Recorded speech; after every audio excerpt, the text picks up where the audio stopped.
આજે વહેલી સવારથી રાજ્યના સિનિયર કેબિનેટ મંત્રી રાજકોટના પ્રભારી મંત્રી શ્રી જીતુભાઈ વાઘાણી જોડે ઇન્ડસ્ટ્રી વિભાગના સૌ સિનિયર અધિકારીઓ, મહેસૂલ વિભાગના સૌ સિનિયર અધિકારીઓ અને ઇન્ડસ્ટ્રી જોડે જોડાયેલા અન્ય બધા જ વિભાગના અધિકારીઓ જોડે રાજકોટમાં અડધા દિવસ માટે રાજકોટની વિવિધ ઇન્ડસ્ટ્રીઝ જોડે એક સંકલનની મીટિંગનું આયોજન કરવામાં આવ્યું છે.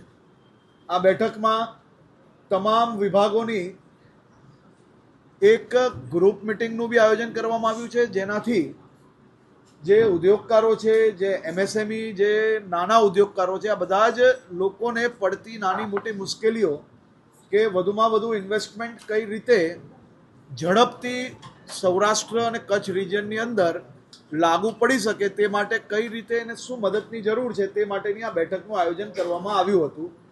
આ બેઠકમાં ખાસ કરીને વિવિધ સંગઠનો દ્વારા થોડા દિવસ અગાઉથી બી પ્રશ્નો મંગાવવામાં આવેલા હતા અને પ્રશ્નોના માધ્યમથી અનેક પ્રશ્નોની અંદર કઈ રીતે નિકાલ લવાય તે માટે વિભાગોએ એક સંકલન બેઠક પહેલાંથી કરી લીધી છે અને આજના દિવસે આ અલગ અલગ સંગઠનો જોડે બી આ બાબતે ચર્ચાઓ કરવામાં આવશે.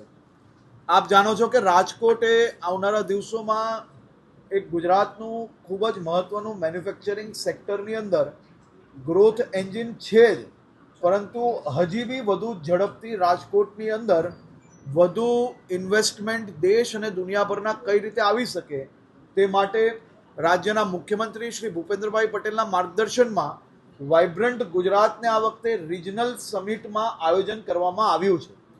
પહેલાં મહેસાણા થયું, મહેસાણામાં બી ખૂબ જ સફળતાપૂર્વક વાઇબ્રન્ટ ગુજરાતનું આયોજન થયું છે. હવે 11મી તારીખે વાઇબ્રન્ટ ગુજરાત રિજનલ સમિટનું જે ઇનોગ્રેશન સેશન છે તેમાં દેશના લોકપ્રિય પ્રધાનમંત્રી આદરણીય શ્રી નરેન્દ્રભાઈ મોદીજી આ કાર્યક્રમની શરૂઆત કરાવશે અને વાઇબ્રન્ટ ગુજરાત રિજનલ સમિટ રાજકોટમાં આયોજન થવાથી રાજકોટ અને કચ્છની અંદર હજી બી ખૂબ મોટા પાયે ઇન્વેસ્ટમેન્ટ આ વાઇબ્રન્ટ ગુજરાત દરમિયાન અને આવનારા દિવસોમાં આવશે. આદરણીય પ્રધાનમંત્રી શ્રી પોતે જ્યારે વાઇબ્રન્ટ ગુજરાત રિજનલ સમિટમાં રાજકોટ આવતા હોય તો એનાથી બી રાજકોટની અંદર મેન્યુફેક્ચરિંગ સેક્ટરમાં એક ખૂબ મોટું સ્થાન બનવા તરફ આગળ વધી રહ્યું છે. રાજકોટ પોતે જ હમણાં સુધી તમામ સેક્ટરની અંદર ખૂબ જ સારી રીતે પ્રોગ્રેસ કરી રહ્યું છે, પરંતુ હજી વધુ ઝડપથી કઈ રીતે પ્રોગ્રેસ થઈ શકે તે માટે આજે સૌ વેપારીઓને, સૌ ઉદ્યોગકારોને, સૌ મેન્યુફેક્ચરરોને વધુ સરળતાથી કામ કરી શકે તે માટેની આ બેઠકનું આયોજન કરવામાં આવ્યું હતું. ગુજરાત રાજ્યની ઔદ્યોગિક નીતિની વિવિધ યોજનાઓ હેઠળ આજે 10,435 ઉદ્યોગ સાહસિકોને 956.51 કરોડની રકમની સહાયનું વિતરણ કરવામાં રાજકોટથી આવ્યું છે. સૌરાષ્ટ્ર અને કચ્છના છેલ્લા 7 દિવસમાં 137 ઉદ્યોગકારોને વિવિધ યોજનાઓ જેવી કે ટેક્સટાઇલ ઇન્સેન્ટિવ ટુ ઇન્ડસ્ટ્રીઝ યોજના, પર્યાવરણ યોજના, ઔદ્યોગિક માળખાકીય સુવિધાઓની યોજના, લઘુ ઉદ્યોગો અંગેની યોજનાઓ હેઠળ કુલ રૂપિયા 661.73 કરોડ રૂપિયાનું મંજૂરી પત્ર બી અહીંયાથી આપવામાં આવ્યું છે.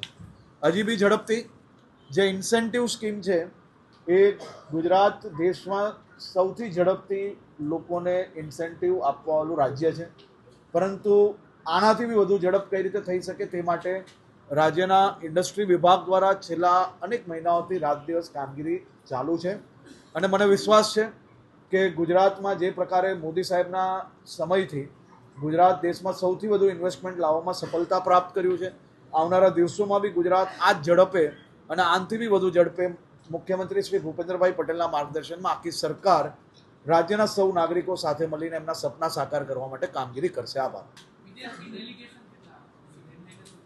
એની સંપૂર્ણ માહિતી આપ સૌ લોકોને 9મી તારીખે સાંજે અહીંયા આપવામાં આવશે. એની સંપૂર્ણ તૈયારી થઈ ચૂકી છે, પરંતુ હજી બી એમ્બેસીઝ જોડે જ એનું કામગીરી ચાલુ છે, એટલે 9મી તારીખે સાંજે તમને લોકોને સંપૂર્ણ ડિટેલ્સ આપવામાં આવશે. વાઇબ્રન્ટ ગુજરાતની જ વાત છે, રોડ શોની વાત ક્યારે બી થઈ નથી, કારણ કે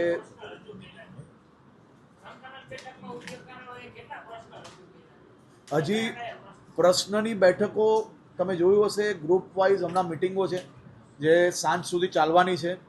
અને ખાસ કરીને એ મિટિંગોની અંદર તમામ સિનિયર અધિકારીને હું બી બધાને ગ્રુપ વાઇઝ મળવાનો છું. એ મિટિંગ પછી હું તમને માહિતી આપીશ.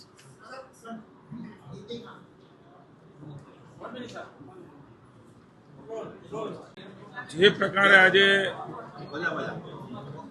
રાજ્યની ભારતીય જનતા પાર્ટીની ભૂપેન્દ્રભાઈના નેતૃત્વની અને ભાઈ હર્ષભાઈના માર્ગદર્શન અને સહકારથી ચાલતી રાજ્યની સરકાર સૌ પ્રથમવાર આ પ્રકારે અલગ અલગ જેટલા 10 જેટલા અહીંયા કોન્ફરન્સ હોલ હોય, ચેમ્બર હોય, મને જણાવતા આનંદ થાય છે કે નેશનલ હાઈવેઝ, રૂડા, આરટીઓ, જીએસઆરટી ઇન્ડસ્ટ્રીઝને જેટલા પણ ઘટક લાગુ પડે છે એ તમામ લોકોની સાથે અલગ અલગ 10 જેટલા રૂમમાં સમગ્ર સૌરાષ્ટ્ર કચ્છના વેપારીઓ, ઇન્ડસ્ટ્રીયાલિસ્ટો જે પોતાનો ઉદ્યોગ વ્યવસાય કરીને રાજ્યની અર્થતંત્રમાં મદદ કરી રહ્યા છે, અમારા સૌ ધારાસભ્યશ્રીઓ જેમણે સતત રાજકોટની અને સૌરાષ્ટ્રના સૌ ધારાસભ્યોએ પોતપોતાના જિલ્લાની ચિંતા કરીને માનનીય મુખ્યમંત્રીને નાયબ આપણા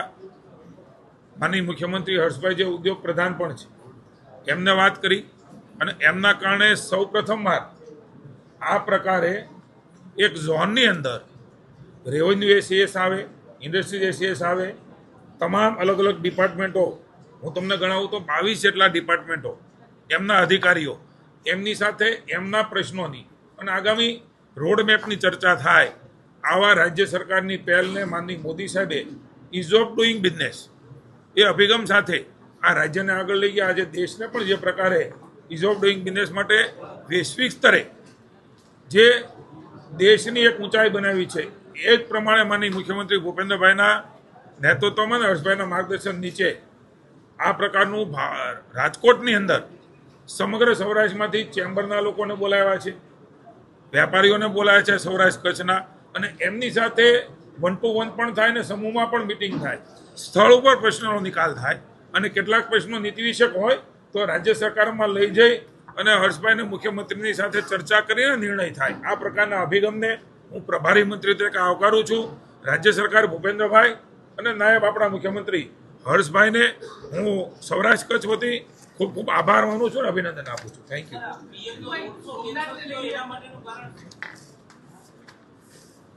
મિત્રો, એ વખતે પણ મેં વાત કરી હતી કે બધું ટેન્ટેટિવ તૈયારીઓ એ તંત્ર દ્વારા થતી હોય છે. આપ સૌને પણ મેં મિટિંગ લીધી ત્યારે કહ્યું હતું, કારણ કે પીએમ સાહેબનો ટાઈમિંગ, એમની વ્યવસ્થાઓ, એમના કાર્યક્રમો આ બધાના આધાર ઉપર નક્કી થાય ત્યારે અમે આપણને કહીશું. આવી ચર્ચા કરી હતી. સ્વાભાવિક છે એનો સમય બચે અને આપણને જાજો સમય મળે એ પ્રકારે મોદી સાહેબ હંમેશા જાજામાં જાજો સમય એની ફળશ્રુતિ કેવી રીતે મળે, એટલે અત્યારે જે હજી પણ ટેન્ટેટિવ છે કે કદાચ એ સીધા જ હેલિકોપ્ટર દ્વારા જે સ્થળ છે મારવાડી ત્યાં પહોંચે, જેનાથી આપણો ખૂબ મોટો સમય એ આવનારા સમયમાં સૌરાષ્ટ્ર કચ્છનો જે રોડમેપ બનવાનો છે, જે ઇન્ડસ્ટ્રીઝ, જે અલગ અલગ દેશના લોકો આવી રહ્યા છે, હર્ષભાઈ હમણાં વાત કરી એમ આખો કાર્યક્રમ એ સૂચિત છે. એ કાર્યક્રમ નક્કી થાય એટલે આપને પુનઃ એકવાર જણાવવામાં આવશે. પણ આનંદની વાત એ છે કે મોદી સાહેબ એ સૌરાષ્ટ્ર કચ્છના રિજિયોનલ વાઇબ્રન્ટ સમિટમાં આવી અને નવી ઉર્જા, નવી દિશા અને નવો વિકાસ આપતા જવાના છે. Thank you. જી